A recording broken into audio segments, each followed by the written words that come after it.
Let's begin a quick tour of the new Max V2 interface, specifically focusing on what is WatchMyRate WMR, how to use it to promote direct bookings.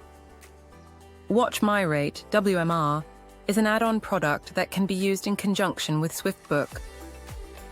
This product can be offered to STAAH properties subscribing to SwiftBook. It is a tool to help properties drive more direct bookings via their own website/booking engine. The widget displays the lowest available rate searched. Properties have the option to offer either a discount or value add if customer book directly using WatchMyRate. Let's start by going to the booking engine option from the side menu. Click on Menu. Under High Conversion Tools, you will find the option of WatchMyRate. Here, we have the option to set up WatchMyRate. We can include a few add-ons, change the name of the book Now button, change the color theme, add the discount value, select the channels for comparison. Finally, click on Save. Thank you for watching. For more videos on related topics, please visit our YouTube channel.